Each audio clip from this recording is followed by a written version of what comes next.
Flush falls over the room. Everybody. Good morning. We'll go ahead and get started with our April 1st legislative breakfast. So do introductions. I'm Pat Malone, Commissioner. Oh, God. We can go this way. Nancy Wise, Commissioner. Zach Reeves, CFM advocates. Go ahead. Jeff Davis, LBCC board. Gabe Shepherd, Corvallis City Councilor. Charles Mon, Corvallis Mayor. Sandra, Commissioner. Sarah Gelser Bluin, State Senator. James Morales, County Clerk. Christopher McMorrin, Paloma City Council, and until July, Paloma School Board. Pat Malone, Commissioner. Get to do it twice. Those joining us online, I see you, Sheriff. Yeah, sure. Jeff Van Arsdal, Benton County Sheriff. Welcome. Do we have anybody else joining us online? Nancy the double. Yeah, you got two. Yeah, I'm just monitoring your chat. All right. Well, I think we'll get started with our report, and we'll start off with Senator Sarah Gelser Bluin. Well, I'm so excited to have my morning private meeting with Benton County and Corvallis officials. Pretty exciting. So I know all of you. I'm Sarah Gelser Bluin, and I apologize to every single one of you that has been to the Capitol who I've not been able to visit with because I am never ever in my office. I'm looking forward to Tuesday is the policy deadline, and I'm hoping that will lighten up the schedule a little bit. But I don't think I fully appreciated when, I got my email with my committee assignments. Even when I was here last month, I don't think I really had a sense of what that was, but it's 5 committees. 2 of them meet 4 days a week. And so there are no minutes. It's so I meet with Rep. Reynolds, we try to meet, but pretty much to do that, we need to do it at night over soup. But I really usually can't get there until like 7. Because like any meeting that happens is after 7. It was like 2 or 3 weeks ago. I've been highlighting, I've got to get this meeting, I've got to get this meeting. My staff is scheduling it. And it was my 4th night that I was in meetings and phone calls back to back until 10 o'clock. And I'm up at 5. So I need a night off. I really need a night off. So we've started to prioritize some sleep. But what will happen on Tuesday is that the first chamber deadline happens for the policy committees. So everything has to be out of that policy committee, and the only exceptions to that are rules, ways and means, and revenue. And I think, is the transportation committee joint right now, or is it just a House transportation committee? Is it joint? Okay, the transportation. It's been kind of quiet. Is there a separate bridge committee? There is, but I think the conversations around the bridge are gonna start up here now that you all have finished housing and semiconductors. Now, Yeah. they've released their cost proposal for it Right, last week, 2 weeks ago. but are they doing that in a special joint bridge committee? I or think do the bridge committee is by state, it's Oregon and Washington. Oh, So I think okay. for this one, it'll be through joint training. And that's why it's joint. I think I had not realized that it was joint until a bill, the motorcycle lane filtering bill. Came across the Senate floor, and then it went to the Joint Transportation Committee, and I have a younger brother that cares a lot about that bill, and I got this phone call, why is it in a joint committee? What happened? Anyway, so there will be a lot of unhappy people on Tuesday, as there were about 2 weeks ago. But I can tell you on the day that we had to post everything, so it was the 17th, I think, that all of the committee bills had to be posted that had the potential to be worked. I felt so happy when I left, just because it's just this giant chunk of things you can just set aside. Even bills of my own that I cared about, it was just a relief for them to die. It was like, okay, great, you can go away, I don't have to think about you anymore. And it was, the best weekend of the year to answer all of the form letters, because about half of them are, I'm really sorry it didn't get scheduled at 1 this year. And those are a lot less time consuming than all of the other ones. And then the time in between has been trying to get everything ready to go. So what you have left at the end are the things that are really hard. And I think you remember Speaker Rayfield last month talking about, we're building up all that goodwill to get to the hard part. Those are all of the things that are coming out. That is coupled with it's not just the negotiations that people have, but then you've got to get the amendments written, which have to come back from legislative council. And generally, they don't always say whatever they thought they were gonna say, so you have to ask for corrections. And then they have to get down to the legislative fiscal office to get priced before we can vote on them. And so we still had people, at least in my committee, on really big bills that we're negotiating as late as Wednesday or Thursday. And it was the point where I just had to tell people, you know, it's your pencils down, out of time, you have to live with this, or we can't go. And there's some things that just aren't gonna be able to go on Monday, which is our last hearing day, because the paperwork just isn't back yet. In the Senate, we've tried to rethink about the way that we're using the rules committee. In the past, anything that wasn't ready, everything just kind of went through rules. There's some criteria around that, and we're being asked to prioritize and have permission for anything that we send, and kind of the explanation why. The primary reason to send something to rules is everything's ready, nobody's mad, we're just waiting for the paperwork to catch up. You can kick it out of the rules committee within a week or two.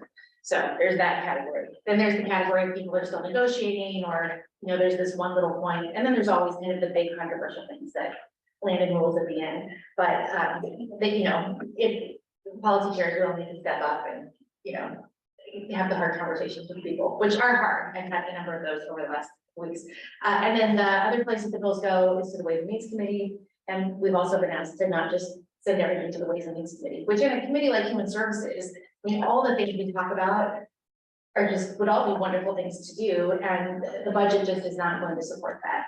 It was really interesting because last week before last, the co-chair's budget framework came out, and it's been 4 years since we've been in the building for a regular long session where everybody's together. And since that time, the vast majority of the legislature has turned over. So the majority of people have never been in the legislature pre-COVID pandemic. And so the co-chair's budget framework, I was taken aback by how sobering that was to many, many members in the building. I think for those of us that have been around for a long time, COVID times were weird because there was money, and there's never been money. And, you know, it's not, when people talk about a small fiscal is like $40,000. If you are over, you know, over $100,000, you're gonna have to fight for that down in Ways and Means unless it's a major leadership priority. And we have all of these bills that are tens of millions or hundreds of millions of dollars of general fund. And we were able to pay for some of those things during the pandemic because of all the money that came in. But now there isn't that level of money. There isn't enough money to continue those things. So we're having to talk about the unwinding. And then when you look at the big priorities that the governor and the co-chairs have set out, there isn't enough money to pay for those things. So as where we sit right now, there is no money for any policy bill, whether it's a $12 million policy bill or a $100 million policy bill or a $250,000 policy bill. It's kind of back to business as usual, the way that we all kind of got used to it. So I think those will be some really interesting conversations in the weeks ahead, and especially the months ahead as we get to May and June, and people start to really realize what that looks like. You've got all these bills that have had great hearings and have a lot of people that are really excited about them, and they do really good things, and they just, you know, they just can't move forward. So that's that's kind of where we are in terms of the session itself. I think things are, you know, people are still getting along pretty well. There's obviously conflict, the kind of conflict that you would expect over bills and budgets, but it's, at least in the Senate, it's not at this level of what felt like toxicity over the last few years. I think the relationships between members seem very strong. I think committees are operating well. I'm not hearing people complain about committees or committee chairs or how things are moving forward in the committee, or people not being included in conversations, which I think is a really good thing. There is a really serious issue in the House, which is the left elevator will not work. It may never work. I would not recommend if you're visiting the House and it's working that you get in the left elevator. But that has also been a very unifying situation that has crossed the building.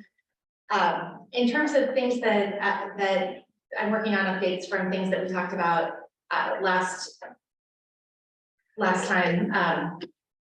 We are certainly moving forward. We passed Senate Bill 4 off the floor. I think that was challenging for a lot of people, a lot of very difficult wrestling with land use and the power that's being invested in the governor, coupled with the opportunity and the national security issues around the access to the land to do the chip manufacturing. I was pleased with where it landed in that there was more discussion at looking beyond the traditional places that we look at for these investments. And I think, you know, Senator Knopp has been pretty flat about that. I had spent a lot of time talking to folks about that, like, hey, look, we can just go here. We've got an entire campus that is ready to go, that, you know, maybe not one of these giant fabs, but, you know, we're ready. And so I'm really hopeful that we will land in that place. I'm really happy that that we've looked at kind of allowing funding around infrastructure. I think that's really less important here for the fab stuff, but over in Albany, and that really impacts our entire region, because if you look at just kind of the housing pressure, if Albany continues to grow and there is not a place for people to live in Albany because you can't build more housing because there isn't sewage and there isn't water and you can't get across the highway, and there's a lot there where those communities are, they are not really they're not really in control of their own future, because everything crosses through state-owned projects, including the freeway, which is a problem. So I'm glad that there is some attention in that regard. We got the housing package out, which is very exciting. It felt really good to get that done. I did check in because I was notified by the governor's office that Lynn County has been pulled into the emergency order. And then I followed up and asked about, what about Benton County? And they said, okay, good. So I just wanted to check on that. Yeah, we did not apply. Lincoln did and did not get it. Okay, Lynn did and did get it. There's strings attached to the emergency order are very tight. And part of the challenge for all of us here was the fact that it had to be net new beds, and it couldn't be a project that's partway in progress. And we have great projects that just need that last funding. Yeah. And it wouldn't make sense to try and start totally new things just for this temporary dollars. So that's where we are planning. great. I just wanted to make sure that I was like, wait a minute, what about? Yes. And let's see, and then just some of the things I talked about last week, and we do have a local school board member here, so I get to lobby you. It's been a frustrating session as just across the board as it relates to people with disabilities. The language that people use and the way they talk about disabled people and committees across the building is just awful. I have heard people use the term vegetable, criminally insane. People have been referred to as accidents, uneducable, and some of these are from friends, people that I care about and support. We passed the bill. I've been working for years for these kids that are not at school. We passed that off the floor with just one no vote. Senator Boquist was the no vote, and his vote explanation was, I support this bill, but it's not strong enough. I want to take the money away from the Department of Justice for defending the lawsuit against the state for violating federal law by keeping these kids out of school. So really, the Senate is 100% there. Bowman doesn't like it. I'm gonna get to why I'm still remember in a second. But the and again, these are kids that aren't suspended or expelled. The bill is sponsored by 20 senators, including the Senate president, the majority leader, the minority leader, every member of the education committee except for Senator Robinson. And it had an effective date of March 27, which was last week. So we sent it off. It went over to the House. I went over like, yay, let's get this done. And the answer was no, that people are concerned there would be unintended consequences of these children going to school, that it would need to be changed. And there is now a big work group that involves all of the people that are saying that we shouldn't send the kids back to school, and I'm not invited to it. I know that they've met so far for 4 hours. I don't even get to see the documents that are part of it. There is, there are a couple of people that are attending and have described it as, oh my gosh, this is just like such a like a metaphor for the IEP meeting. You know, you get down to, like, there's like 25 people there and only 2 of them are from the disability community, and things that are being debated are like, well, are disabled kids really entitled to everything that happens at school, or just the instructional hours? Do they really have to go to lunch? Do they really have to go to PE?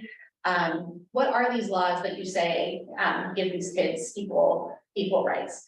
So that is a pretty disappointing thing. And meanwhile, there was another bill that came forward that was introduced that would have taken a bunch of money and created regional programs just for children with disabilities, separate private programs for 400 kids. They wanted to create 400 new slots. And people came to this hearing and talked about, you know, these kids are accidents, they're not educable, this is their last chance.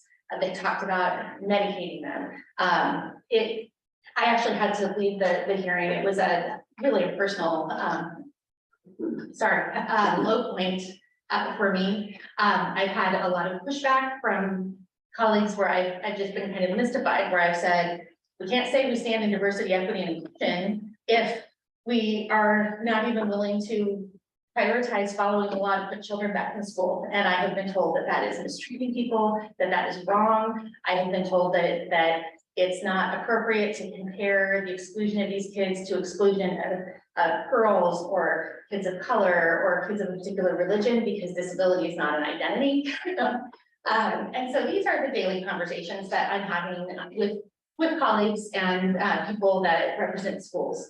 Meanwhile, in the Human Services Committee, we have a set of other bills. So we've got the kids that are excluded.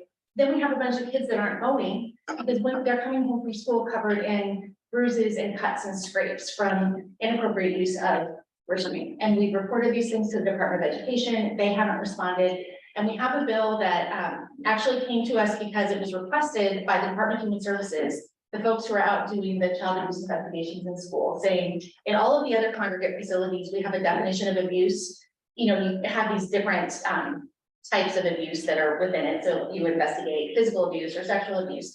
So in most congregate findings, you have inappropriate use of restraint and seclusion. And we've had laws on the books for a really long time about what the rules are about the use of restraint and seclusion. So this bill just says that when DHS is investigating, if seclusion is used in violation of the law, so it's like if you're violating the law that's already been there, that could be substantiated as an allegation of abuse.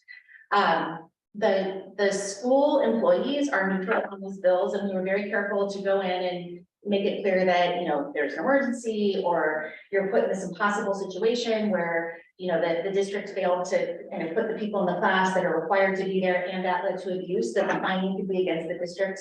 Instead, we've had long work group meetings. The Oregon School Boards Association and the Coalition of School Administrators are opposing that bill too. So I'm just trying to get the school board members to go to their representatives in the legislature and just really, I mean, I was a school board member, I would want to have that information that was happening in my school. It's a huge liability issue. Then there's another bill that goes with it that would clean up what it means by having people trained, because the school employees are saying we're being asked to do things and we're not trained to do them. Nobody gives us this training of how do you de-escalate a crisis, how do you intervene. Nobody's giving us the training to stop things from escalating. Under current law, they're supposed to be doing that. The districts are supposed to be providing that training. I don't think they are, but what this bill did was just had it initially said that there would be 3 training programs that are identified by ODHS, and those are the ones that the schools would use. And those happen to be the same ones that the districts are using. Had a big work group, OSBA and COSA said, no, there's this one program that everybody else uses, so we can't support this. So we amended the bill to say, okay, take 2 of the programs from DHS and ODE choose the 3rd one. And that literally covers every district in the state but 6 with who they already use.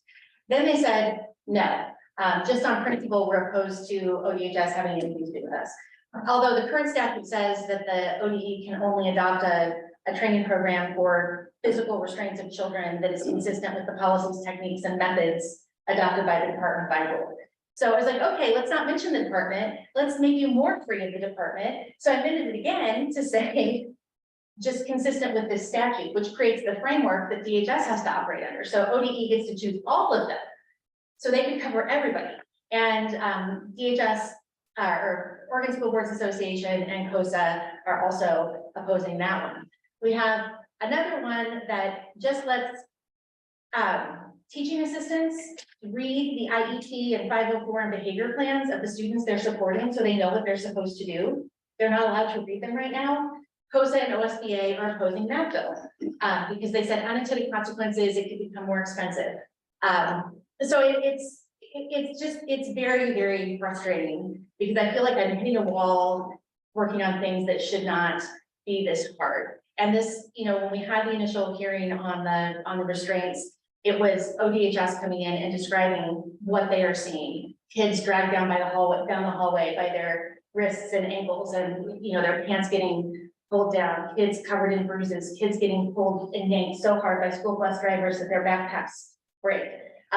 These are mostly disabled children, disproportionately kids of color, but the school districts have started weighing in with members, and I don't know if I'm gonna be able to get this bill out.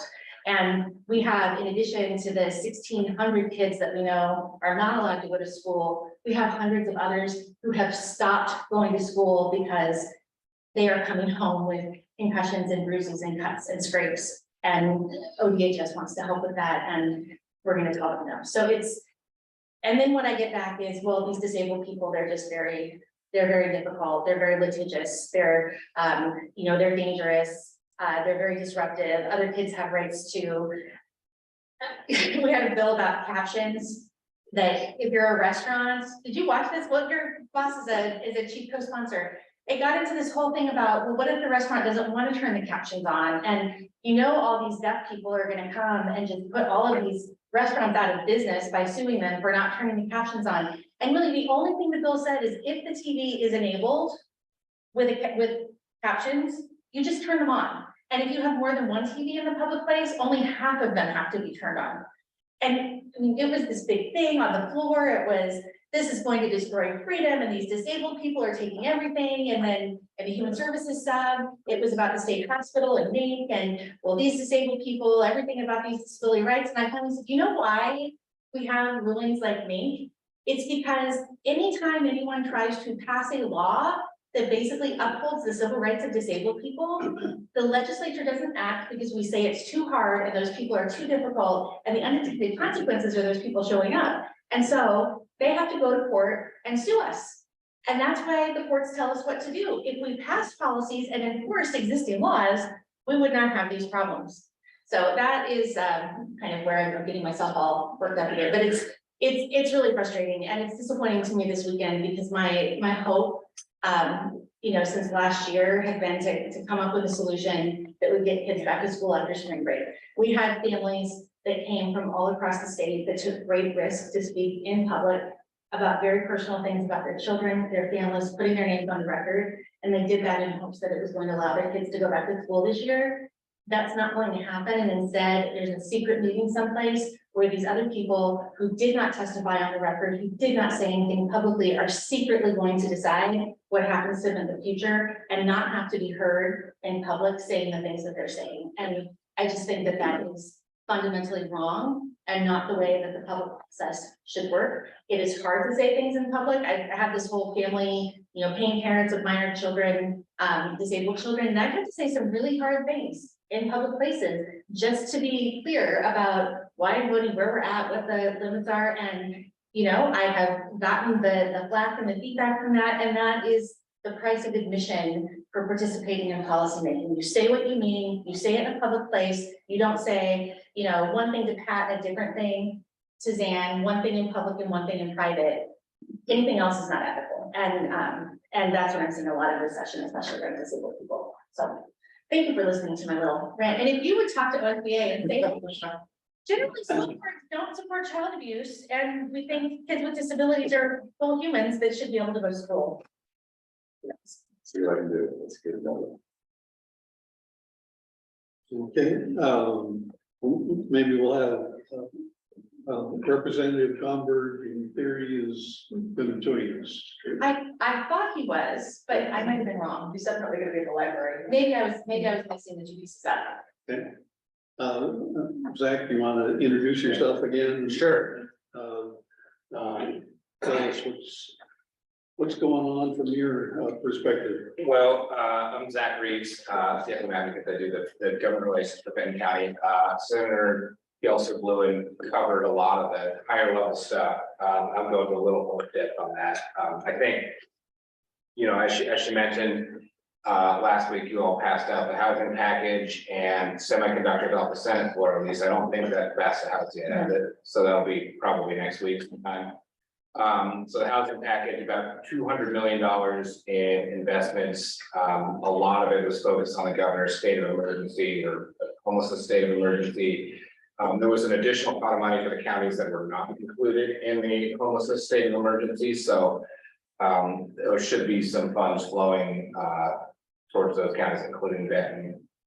And then with the semiconductors, I think the major piece from a county perspective is the land use authority that the governor has to pull in any parcel up to 500 acres. Is that what they settled on for?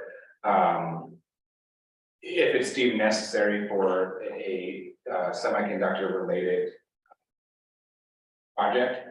That sunsets, I believe, at the end of 2024. So it's a brief window to try to capture some of the CHIPS Act funding at the federal level. And as Senator Gelser Bluen mentioned, I think 2 weeks or so ago, the co-chairs released their budget framework. In order to just continue at the current service levels, it would be a $26 billion increase, which I believe is a 25% increase over the previous biennium.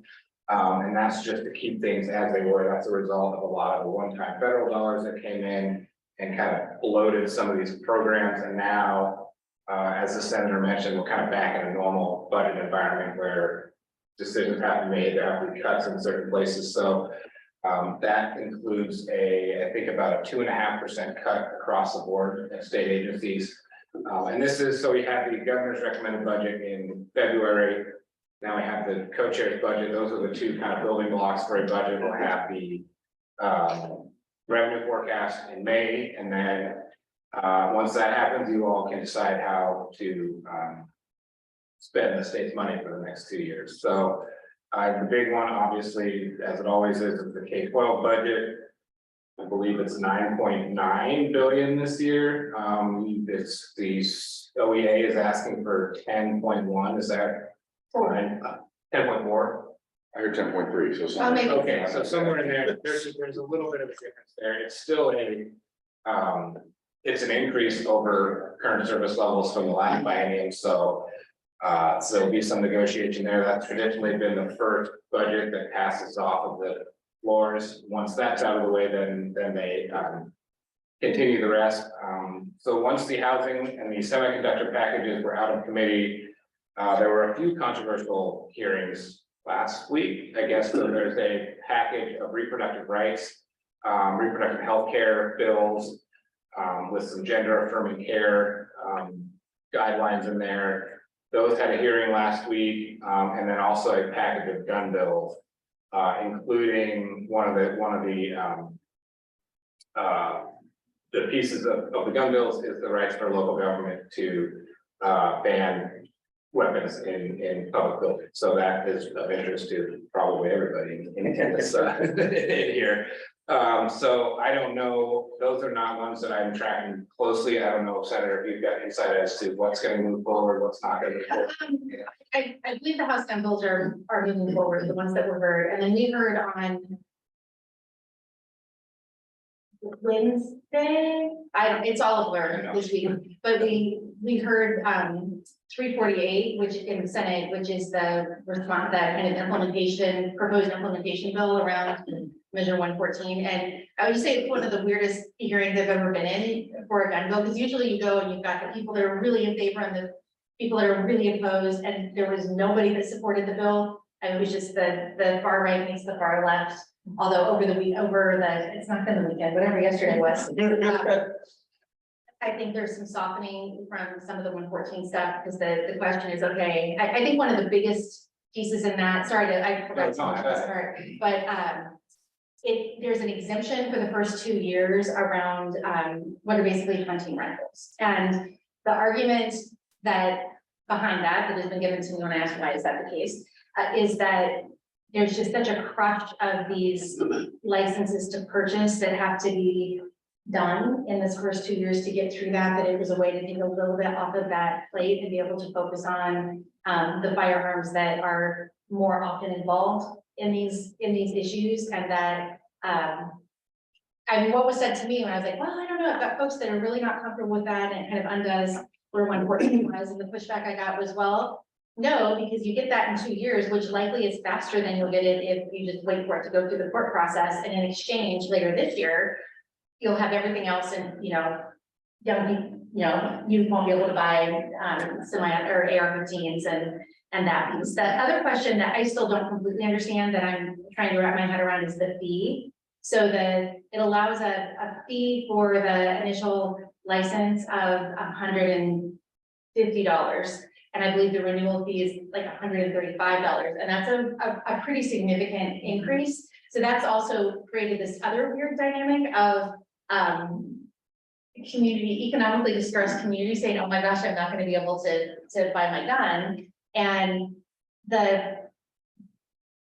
my understanding is the idea behind the fee is that right now, even the concealed permit pieces that we have are not, the fee does not cover the cost of doing it. And that if there's going to be the infrastructure to be able to follow through with doing these permits, you have to be able to pay the state police, and their portion is capped at, I think, $47. And then it's a cap of the $150. The local licensing agent would then be able to set whatever that fee was in order to cover their costs. But it does create it creates some really interesting questions about inequity and access to firearm purchase. So I think that bill is likely to come out of judiciary this week in one form or another. I got a text yesterday that there were more amendments coming out last night. I've not downloaded those yet this morning, so I'm not sure what's in them. But I think it's going to Ways and Means, so that discussion will probably continue.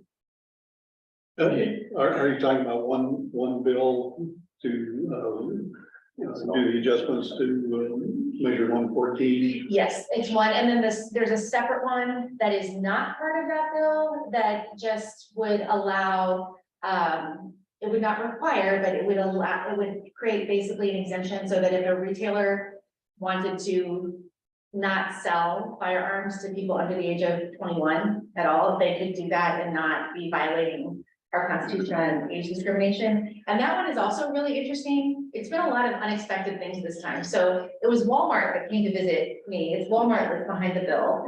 And they have a nationwide policy of not selling firearms to people over the age of 21. And oh yeah, people under 21.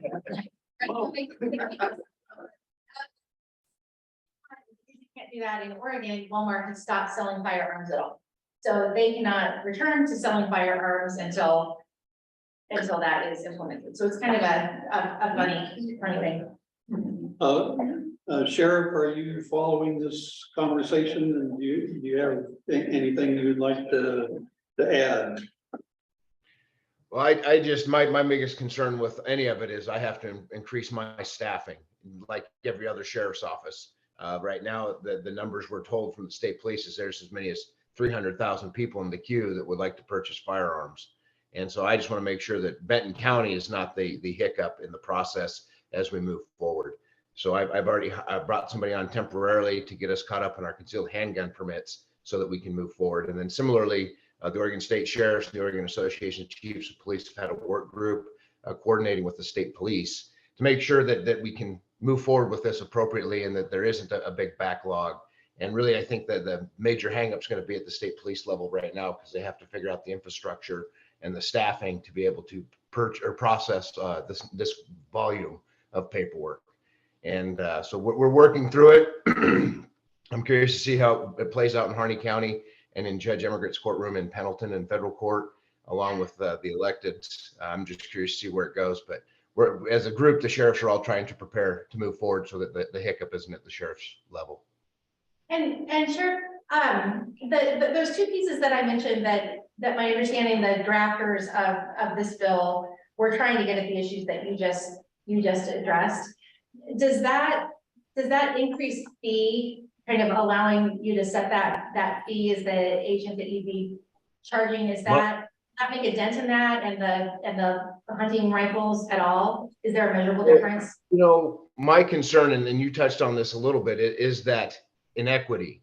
You know, you're talking about a pretty substantial fee, and I'm talking about, you know, you're talking about victims, survivors, people that are in underrepresented communities that may not have access to that kind of cash.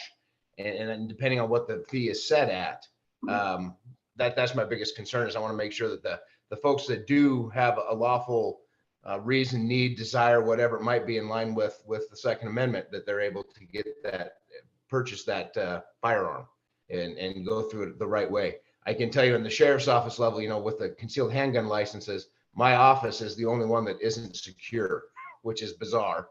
But since the passage of Measure 114 and the idea of a pretty serious increase of people coming in my office, we've had to harden up my office as well and make it a little bit less approachable, which is unfortunate. But that's just out of necessity. So that might be a question moving forward on this, of whether or not there needs to be some sort of a state appropriation around both those safety and staffing issues, rather than moving directly through the fees.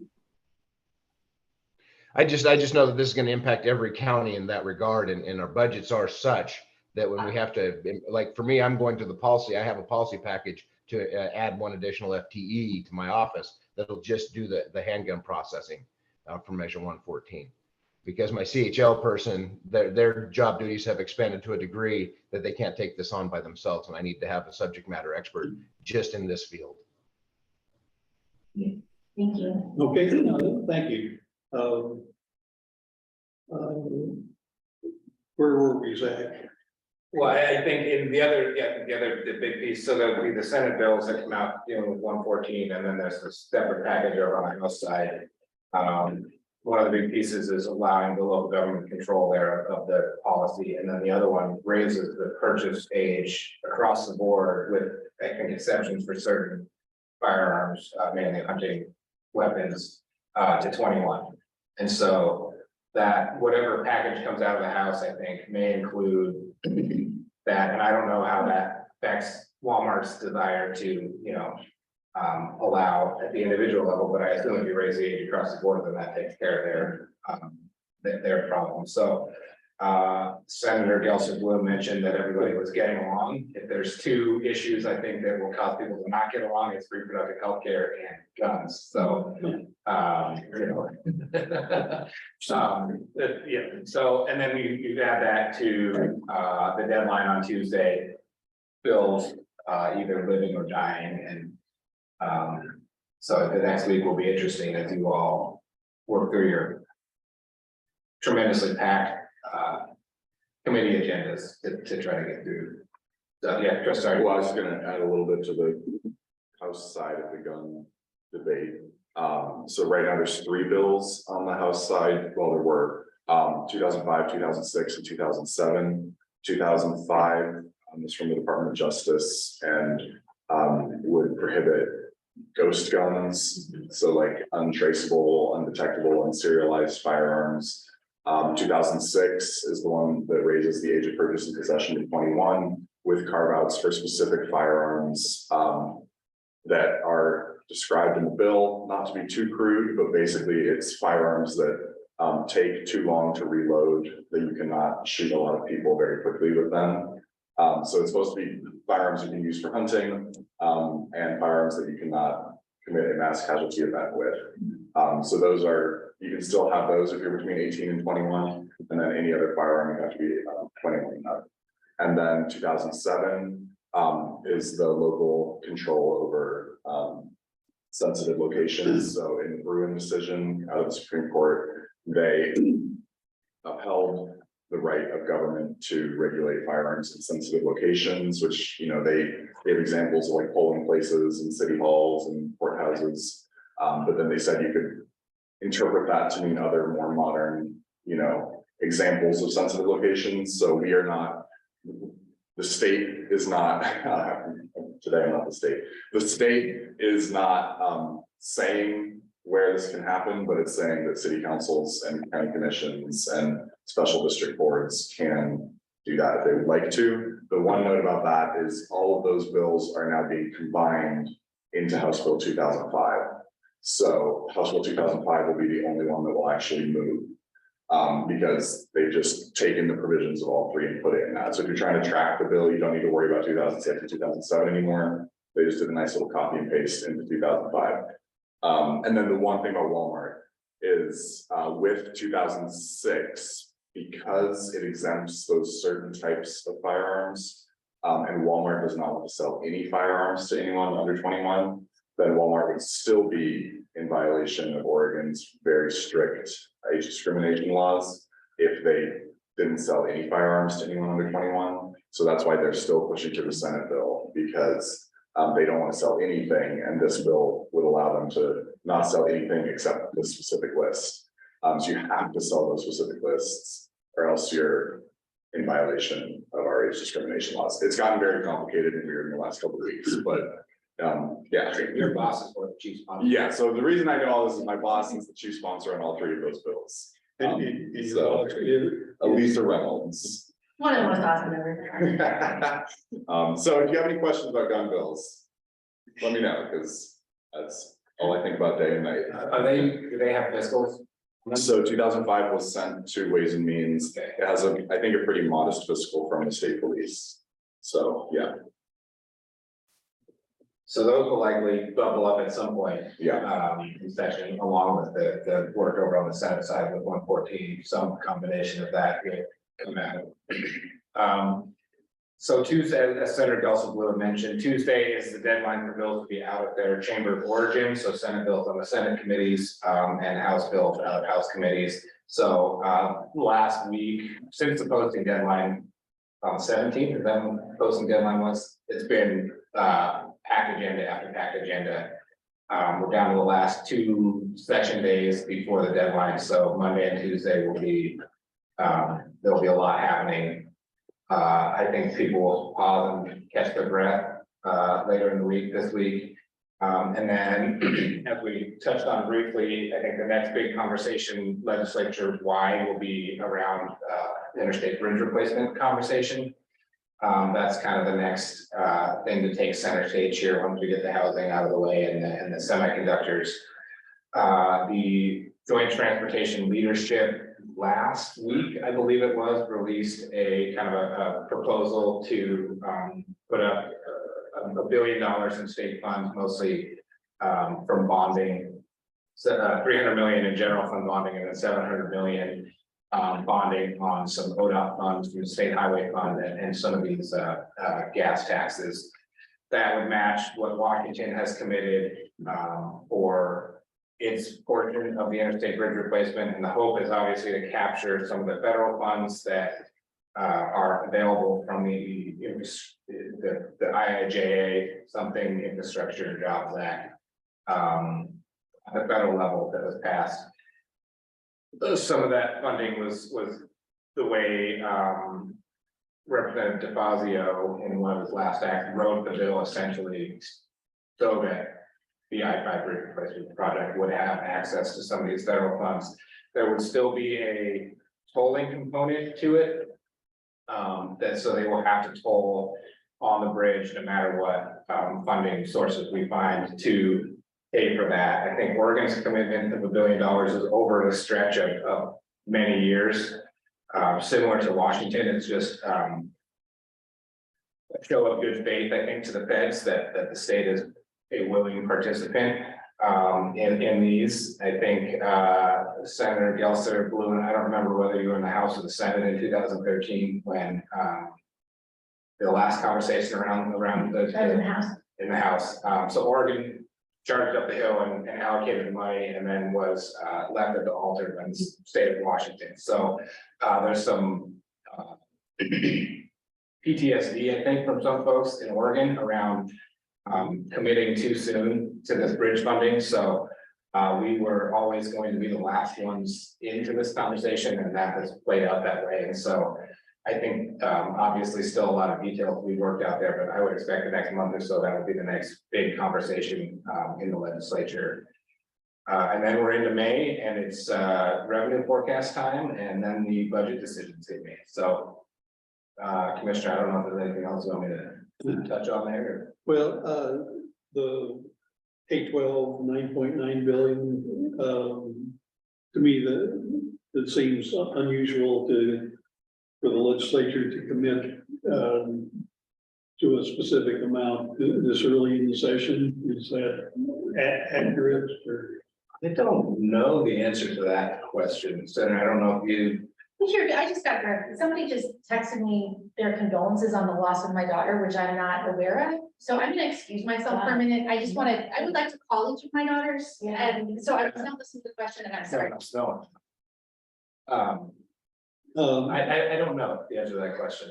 it's usually the thing that is kind of blocking up any other spending. Yeah, it's usually the first, big break. You gotta- Yeah, and it's, to me, it's relatively early in the session to commit to close to what the final. And I think, these are, I think. If I were a betting man, having seen how this plays out in the past, I would assume we end up closer to that number that OEA has been asking for from the start. And whether when it comes out, the framework is just a framework, right? And so that's the starting point for the negotiations.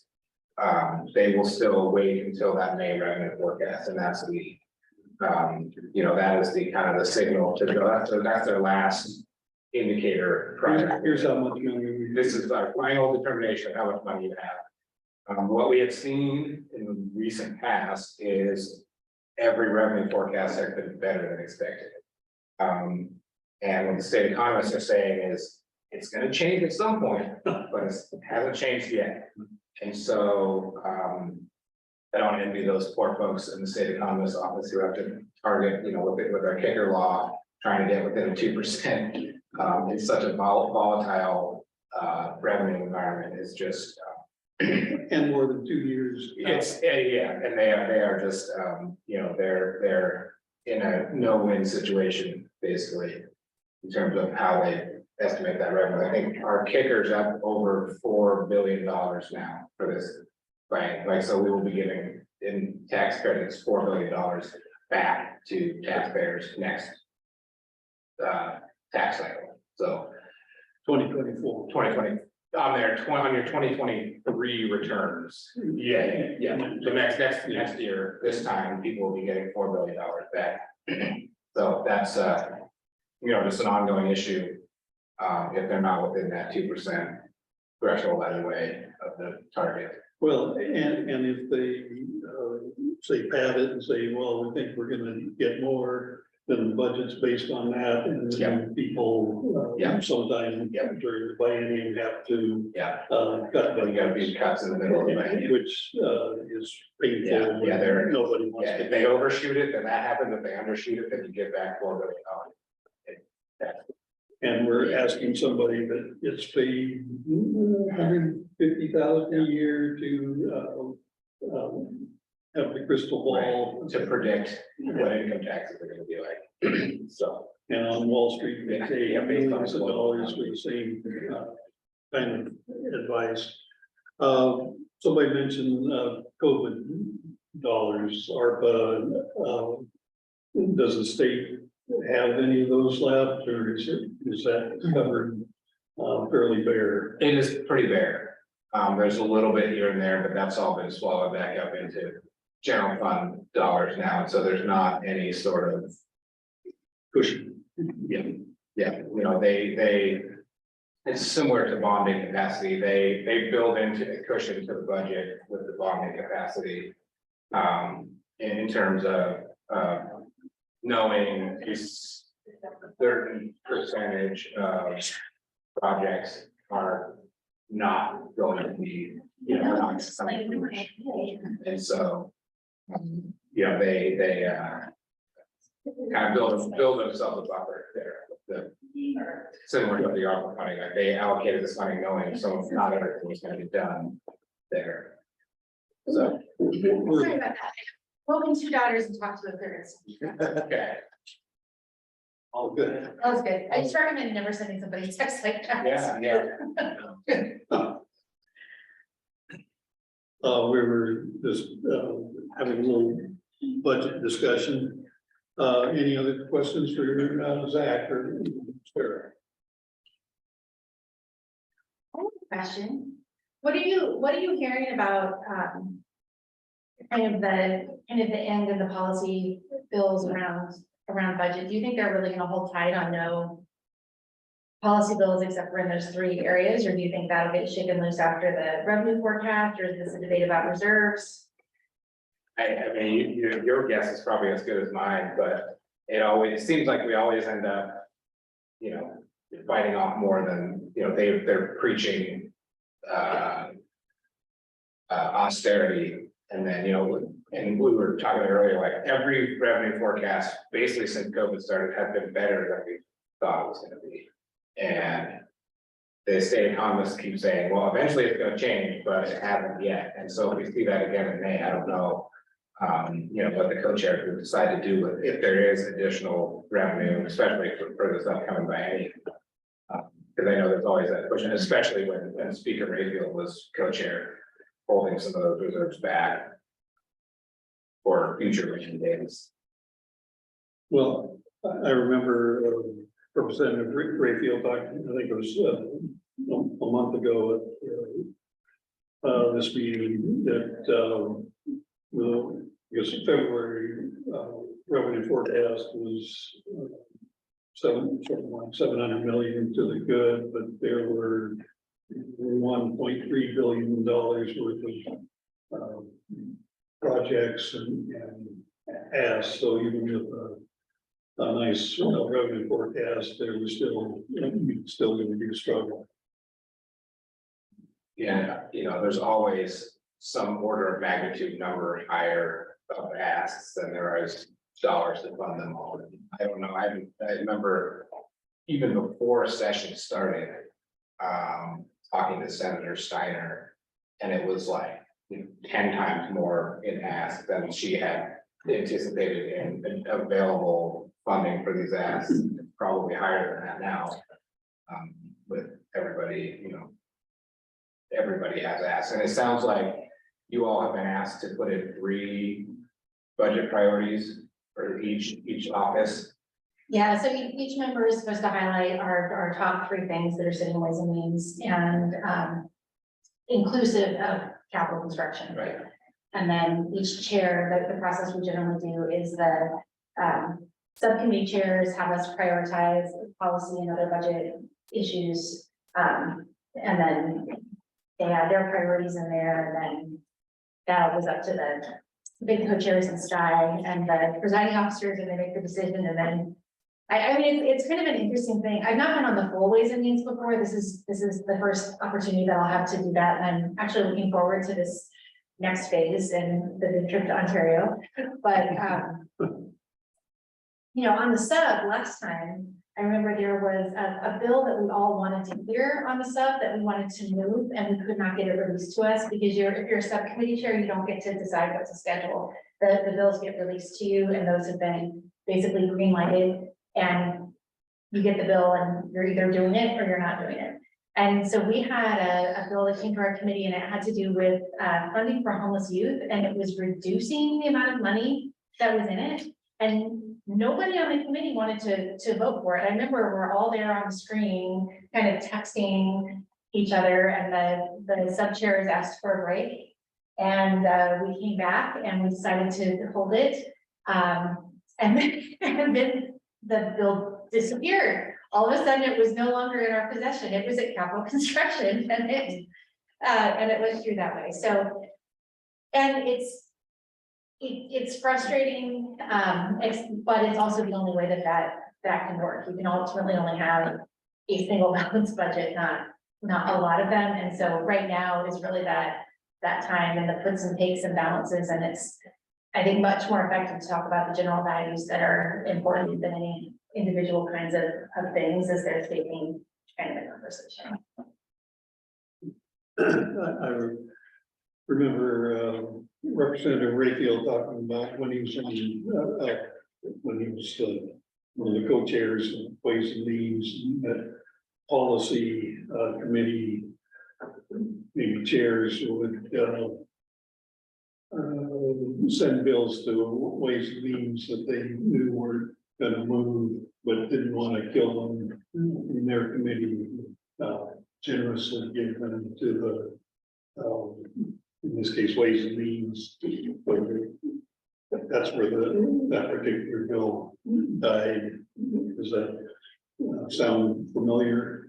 Still, We're trying very hard not to, you very hard not mentioned that. yeah, very hard not to do that. I think where it gets challenging is that there are some things that are part of the larger discussion, and so you kind of want them in Ways and Means to be part of the bigger discussion. So for instance, we have the food for all bill. And that was a hard one in this community because there was the food for all bill and then there was a COPA bill, and both of these had to do with providing SNAP benefits to people who aren't eligible under the federal law.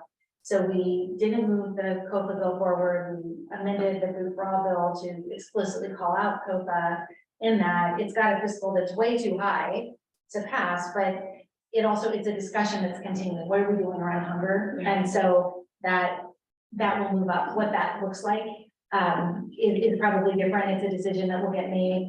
I'm trying to think what else do we have that's along those lines in this policy committee.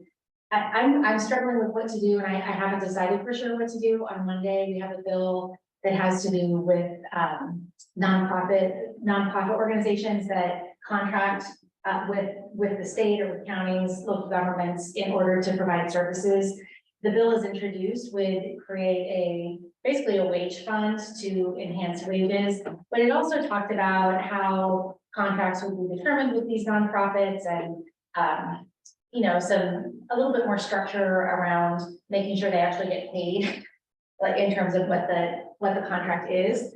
But it's expensive, and we're sending other things from the committee, and I think it's a good idea. I just don't know that that's where I would put the first dollar compared to some of the other things that are there. So I need to talk to the sponsor of the bill again, and I know it's really important to a lot of nonprofits around the state.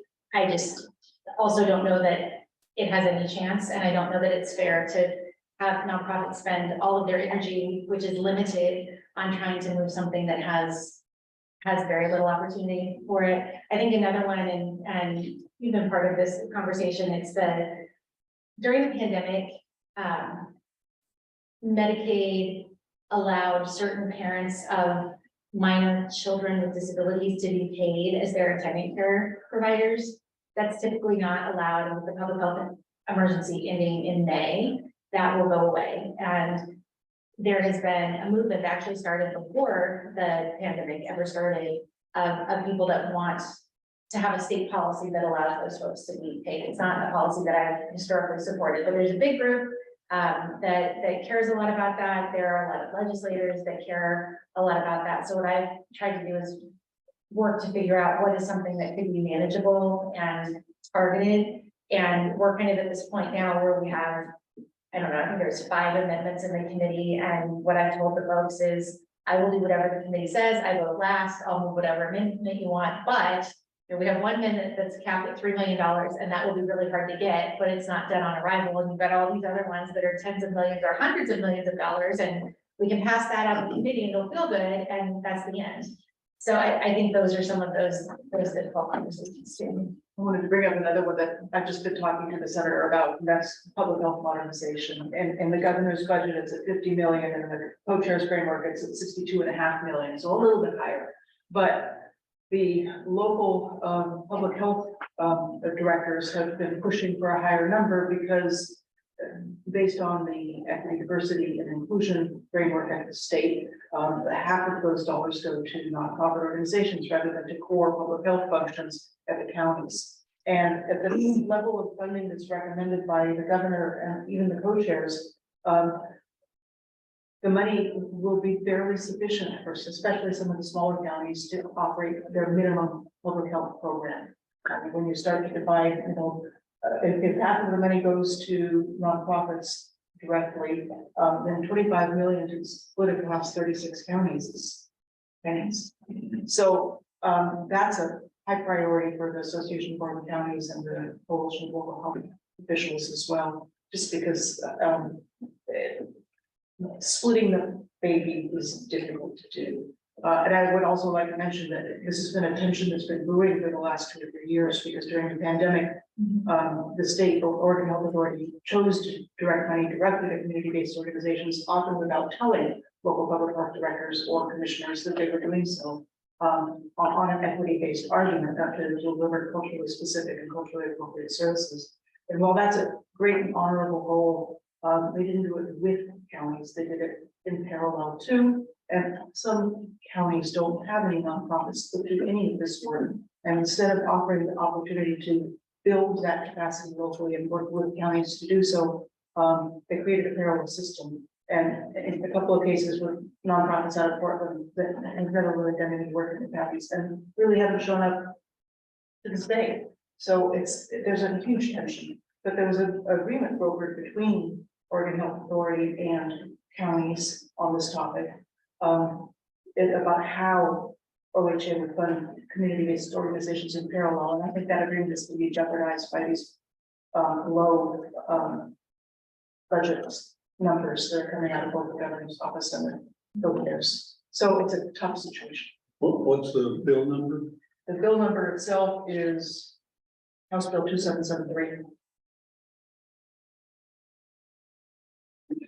Commissioner, if you've got more questions, I'm sure Ryan can, because Ryan is working for the coalition of local health officials, so I'm sure she can answer anything, any questions you've got. I have a question about this. So if that's the policy bill, And I'm not sure which funding bill it's in. or is it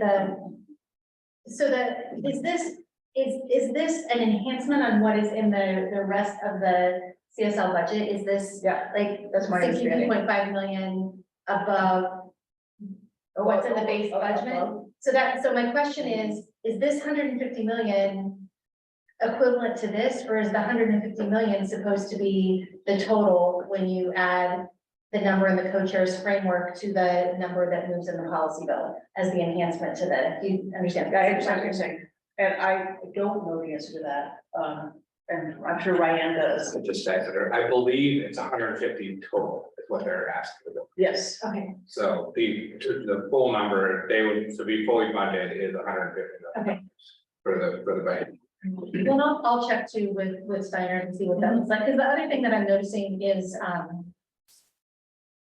I mean, I know that reproductive health services is going to be a priority in these additional funds, and there might be places that other pieces of Yes. these come out. I know the governor released some bills the other day that had to do with mental health funding, and they mentioned a number of functions that are generally within the Oregon Health Authority budget that were somewhat equivalent to what we were talking about in terms of the increases that we were looking at making into that budget. So I think it sometimes gets a little bit confusing about where we count which pots, where we count the dollar and what the total pot. I can have Ryan come talk to you too on Monday. She can. I would love that. Yeah. Probably not on Monday. She will not be Yeah, able to, maybe. I mean, Wednesday. Wednesday, I think we've added 5 o'clock hearings on Monday and Tuesday, and I've been begging for a 4:45. Just for 15 minutes for human services to have an extra one on Tuesday in between education and judiciary, but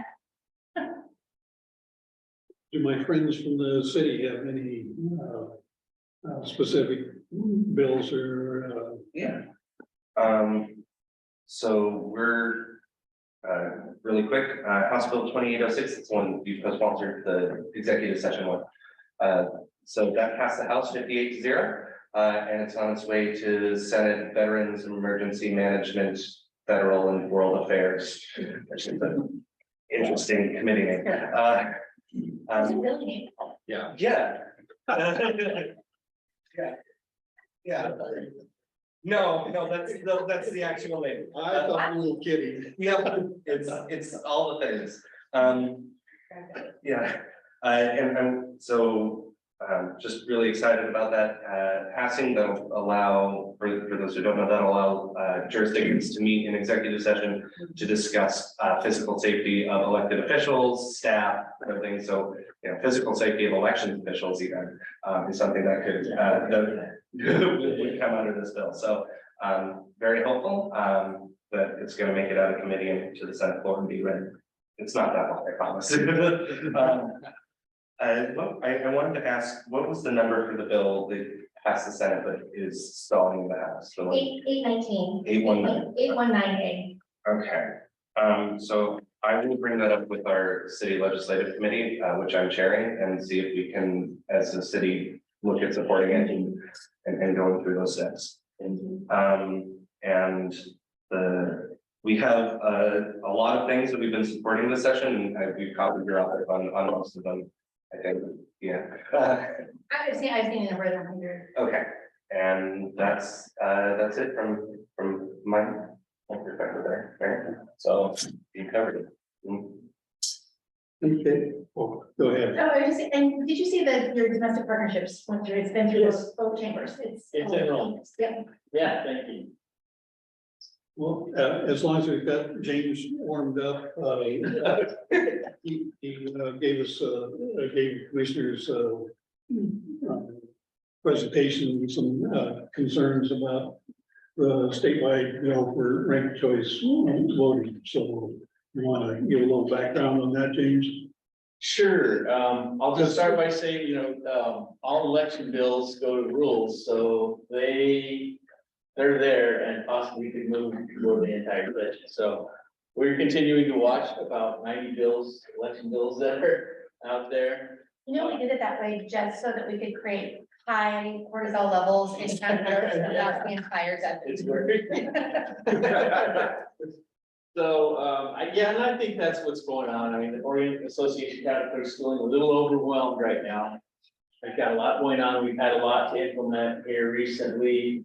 We've got a new Oregon votes system that we're working on to replace OCBR, which is our centralized voter registration and election management system.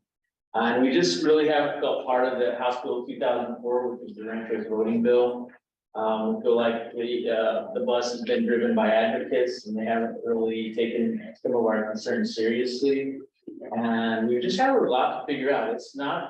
It's a complex process behind the scenes. It looks easy to voters and to advocates, but it's very complex to test. And one of the points that I've been trying to make to Speaker Rayfield and his staff was that what I go through just to test for Benton County, and I feel like we have the simplest form of the process here. And so giving us a chance to analyze, figure it out, look at the details, get the funding. It doesn't have any funding in it right now.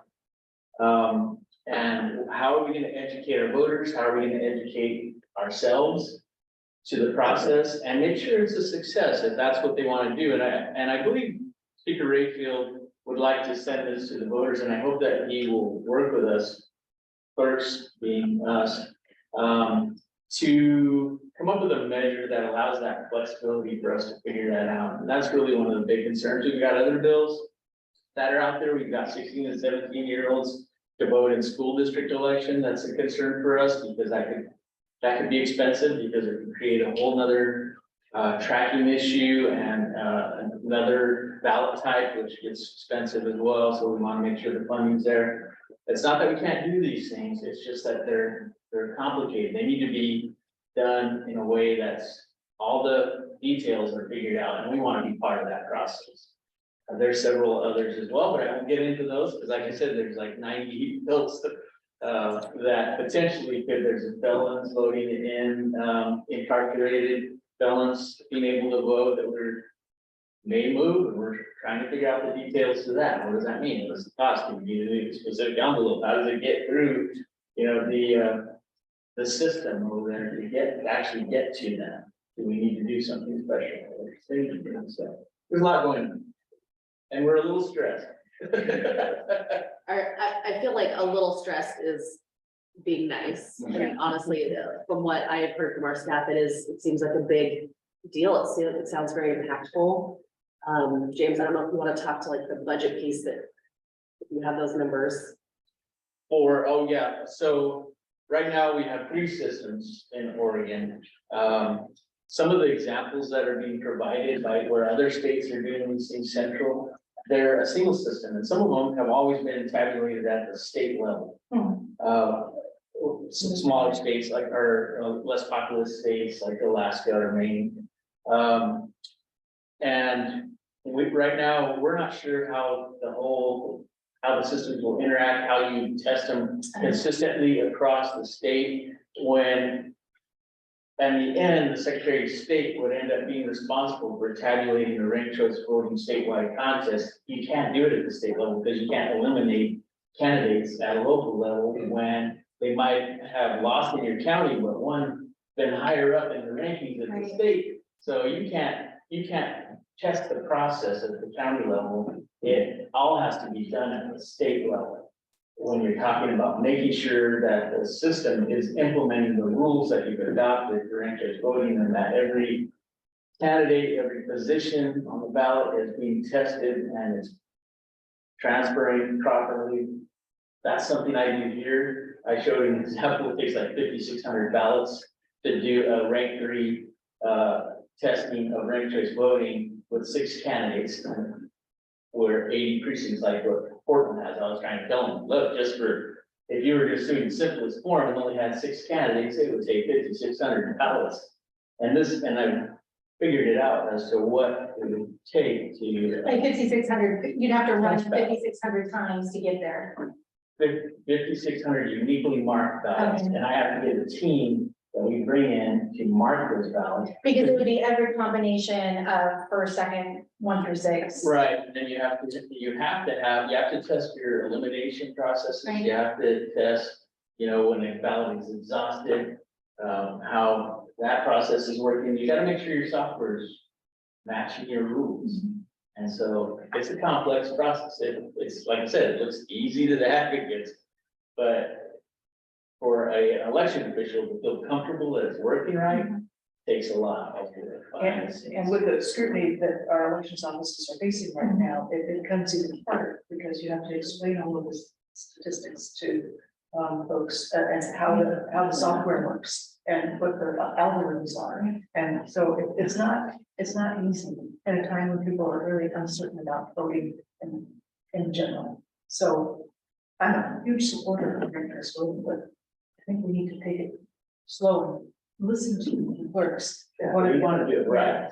Concerns that James's voice is that if you have too many candidates and it's an election where a lot of the races go into the ranked choice pool, then you might have ballots that are multiple pages, and then it becomes a whole other tracking issue of Reconciling your entire election becomes a nightmare. yeah, And you go to the ballot pages, because voters don't return all of the pages. Some might return page 1, some page 2, some both pages. And you won't be able to reconcile that with the number of voters that participated in the election, and that becomes another trust issue. Yeah, I when we, imagine you're moving boxes of ballots around too. and you're running them. Yeah, so it's complicated.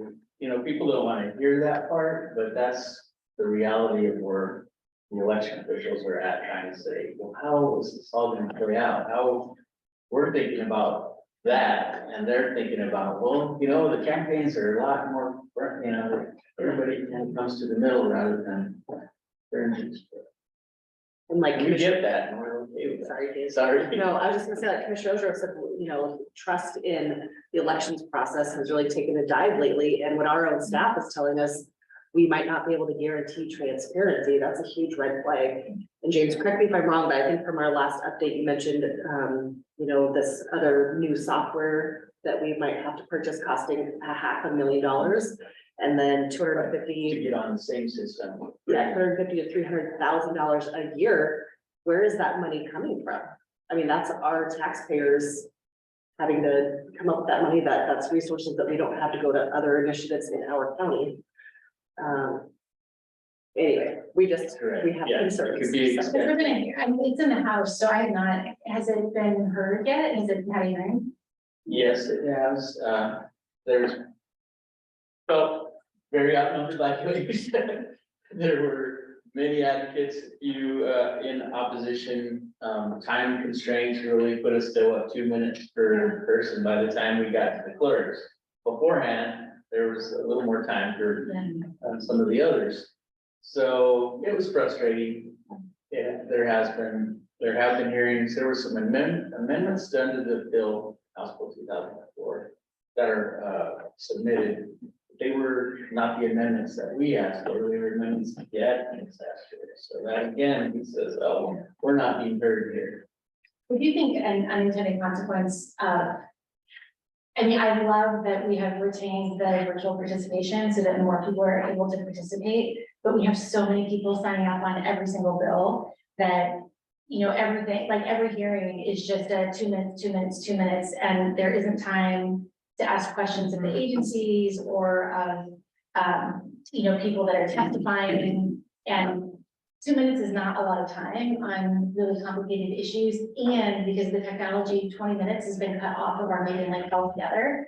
So we actually have substantially less time in each committee than we've ever had before. At the same time, we have more participation.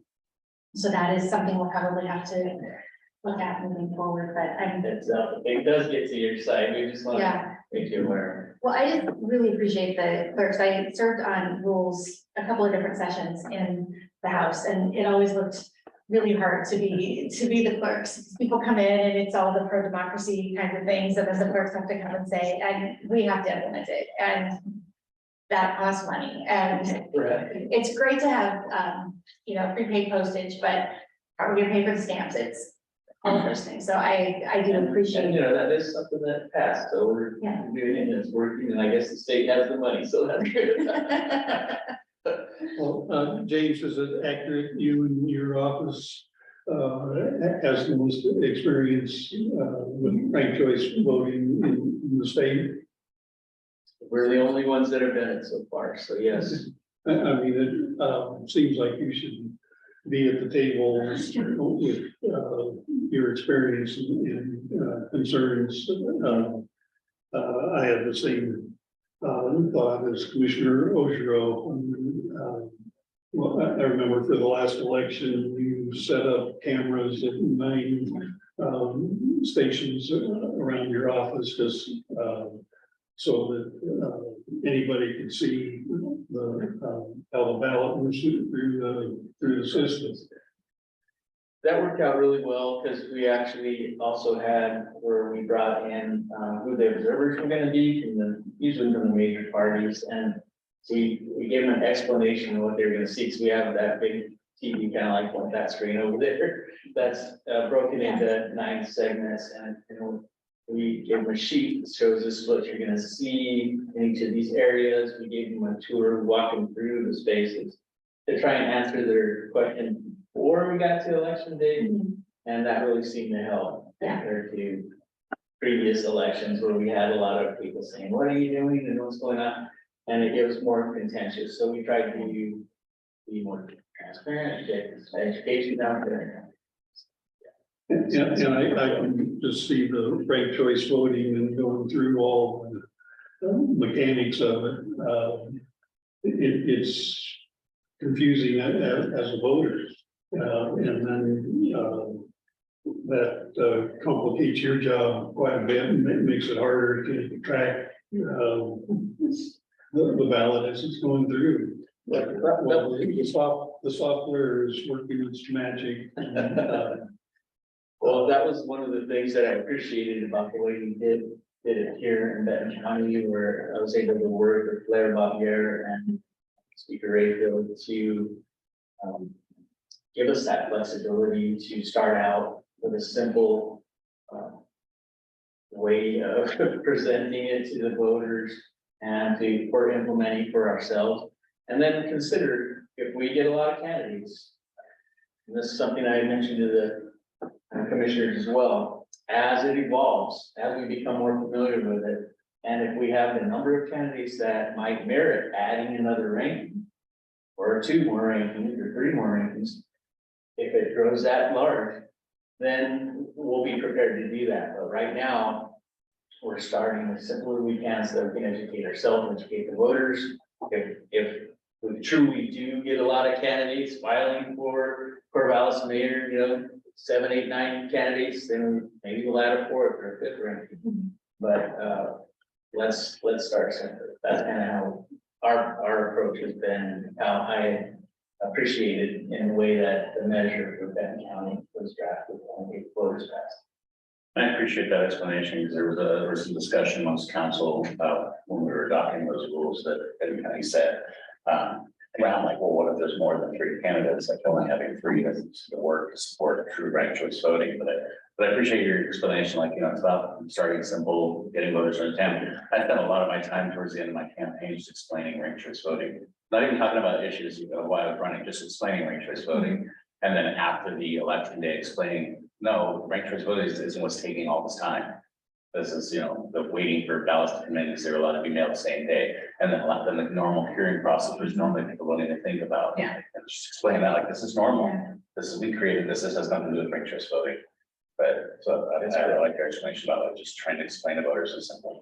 And I thought what you had in the voters pamphlet, was Yeah. very good. It was, I mean, I thought that was pretty simple. to And understand. maybe we can get into a broader, educational website. Right now, it was kind of focused on the commissioners contest, because that's what it was. And then, when the city told me, I'm finally gay, but they didn't have to be choice voting, then. Right. Yeah. Then, I was kind of too late to try and, change what we had and asking the city clerk, are you prepared to educate your voters? I think we all tried to do that. Yeah, she was out there all the time. Yeah, Luckily, the GT, took a role in that, and helped out. and it worked. I mean, here I am.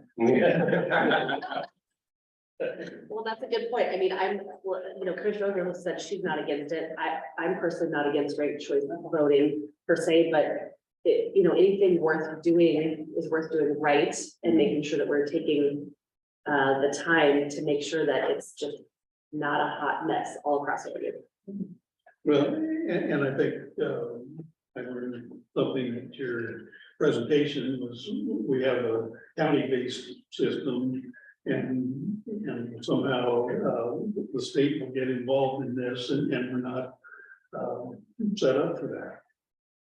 Is that accurate? At this point, So it's accurate. separate from ranked choice voting, if we move to something that was more of a system, would we see more uniformity and have less of kind of the Clackamas County effect? I think that may have been the most watched political race in November was the Clackamas County clerk position. And I mean, it's unusual to have that much attention and variation. There, because they still work with their own ballot printer, they still have their own unique ballot status that they need to get set up. And one of the good things about having multiple systems is the security that it adds to having that variety of systems from hacking and those Okay. other types of threats that we're responding to on a regular basis. With the different inquiries we get on our systems. Well, and, I guess the other thing is you've had quite a bit of time, to work on this. I think, the bill passed, but didn't get funded for a couple of years, so you knew it was coming. And, got to, practice. Right, yeah, we had plenty of time here to get prepared for Rancho Voting in Benton County, and I needed every bit of it up to date. So I was grateful for that, and that's another thing that was in this bill is about the same amount of time that I had to do Benton County to do a statewide process. I don't think would be enough time. Pushing it out further. I wish, Dan was here. Well, And I had this discussion with him. I really appreciate you clarifying. We have, well, here's a good idea, and this is what we have to do to implement it. And at this point, they may not be lined up like they should be, and that time is maybe the most important element in here. That we're not, moving a good idea too quickly, or what seems a good idea. The last Portland mayor's race, 18 candidates, something like that. Right. What What is that? They wanted to do a rank 8, I believe was what they were, so they have 8 rankings. And if they had 18 candidates, that would actually give a whole ballot each. Yes, so, let's see. So you can do it, it's just complicated. It's just complicated to, and like I said, the things that they don't want to hear about is to test it and make sure it's working right. Yeah, the fact that the counties use different software, and some of the vendors that don't want to modify their software just for one county, or 3 counties. It's a proportional one in Portland. I don't even know if there's a system. out there Yeah, have the random system. and that takes time. That's through the Portland. It's different from the mayor.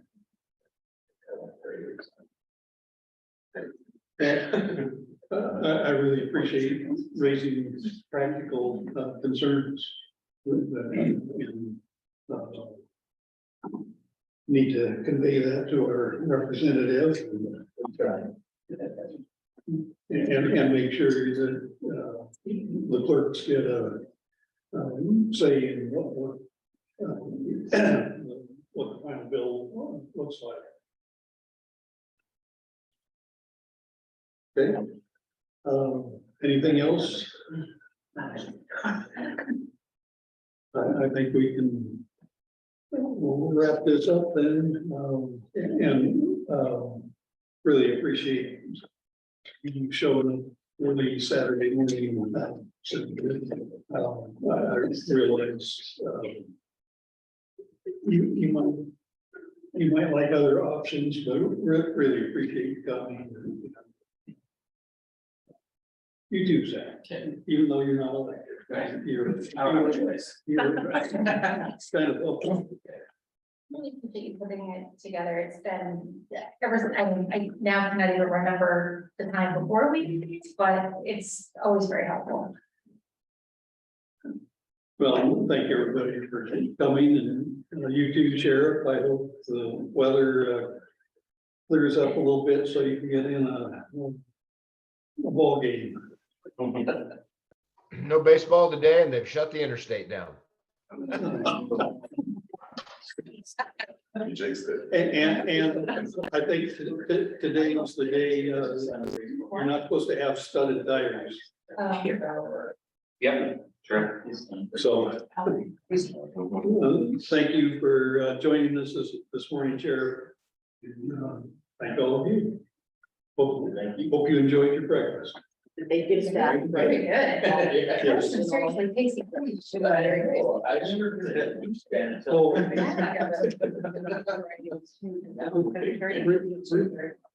read my script here. Our next meeting is May 6th. Same place, same time. Meeting adjourned. Yeah, so most of our educators are not here. Thank you, Jeff, for representing the educational establishment, and Christopher. And I'm meeting with that. And I'll be reference. Thank you. There's